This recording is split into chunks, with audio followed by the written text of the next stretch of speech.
The sound of that single footstep echoed in my mind until the sun came up. Every time I convinced myself I'd imagined it, I'd hear the apartment settle or the refrigerator click on, and my pulse would shoot right back up. Around 7 in the morning, I finally got out of bed. The first thing I checked was my phone. The messages were still there. Don't open it, no matter who knocks. I tapped the number. Number unavailable. Not blocked, not hidden, just unavailable. I called it anyway. Are you okay? The call failed instantly. No ringtone, no voice. Are you okay? Nothing. I stared at the screen for a long moment before slipping the phone into my pocket. There had to be an explanation. Someone in the building had to be messing with me. That had to be it. Work was a blur. My co-workers noticed something was off. You look awful, my manager said. I can't talk right now. Someone might see us. Late night? You could say that. I almost told him I have everything. heard the knocking for Instead, months. I blamed insomnia. And it just does not It stop. sounded a lot less ridiculous than saying my apartment might be haunted. When I got home that evening, Emily was unlocking her door. She gave me a tired smile. You didn't sleep. It wasn't a question. I forced a laugh. Is it that obvious? You've got the same look everyone else had. I frowned. What do you mean? Everyone else. Emily froze. She immediately looked down the hallway, as if making sure no one else was around. Then she sighed. I shouldn't be talking about this out here.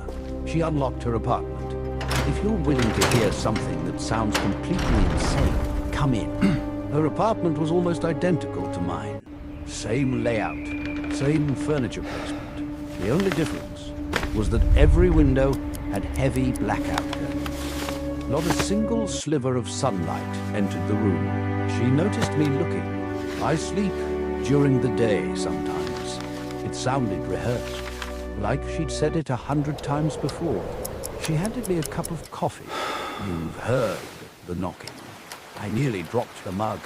How did you know? She looked straight at me. Because everyone in 804 hears it. The room suddenly felt colder. What is it? I don't know. Has someone complained? Emily nodded slowly. For years, I stared at her. Frank told you it was old pipes, didn't he? Yeah? She almost smiled. He tells everyone that. Emily stood and walked toward a small bookshelf. From the bottom drawer, she pulled out an old newspaper clipping, folded several times over. The paper had yellowed with age. The headline read, "Local man found dead in apartment building." The article was nearly impossible to read, but one sentence had been highlighted. The victim lived in apartment 804. One death doesn't prove anything. Emily didn't answer. She reached into the drawer again. Another article. Different year, different person, same apartment. Then another and another. 4 articles, spanning almost 20 years. Everyone connected to apartment 804. My stomach tightened. Are you telling me 4 people died? We need to talk about it. Emily shook her head. Daniel, you No, must leave this my heart place. skipped. There were You need to get out of 7. apartment 804. For several seconds, You must neither leave of us right spoke. now. I Do finally it before laughed. it notices you. Not because anything was funny, because it was easier than accepting what she'd just said. 7 people? Emily nodded. Officially, what does that mean? She hesitated. There are rumors about others. I rubbed my temples. This is crazy. I know. There has to be another explanation. I hope there is. I looked back at the newspaper clipping. Were they murdered? No. Suicide? Most of them. The room fell silent. But, Emily continued, they all left journals. I looked at her. They all wrote about the knocking. Chill crawled across my skin. Emily spoke carefully. They all described the same thing. 3 knocks. 3:13 every morning. Someone outside the door. They all have them. She swallowed. And eventually, they opened it. They all I have couldn't them. stop myself. What happened Just like after me. that? Emily looked away. No one knows.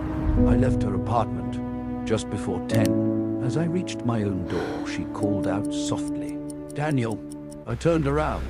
Whatever you hear tonight. The face had gone completely pale. Don't answer anyone, even if they sound familiar. Inside my apartment, I locked every lock. Then I added the chain. Then I pushed my dining table against the front door. I knew it was irrational, but it made me feel better. For about an hour, at 11:47 p.m., the lights flickered. Once, twice, then stabilized. A few minutes later, the television turned itself on. White static filled the screen. I grabbed the remote, pressed power. Nothing. The volume slowly increased by itself. Static hissed through the apartment. Then, a voice. So faint, I almost missed it. Open. The television immediately shut off. The apartment fell silent again. I stood frozen in the dark. At exactly 3:13 a.m., the knocking returned.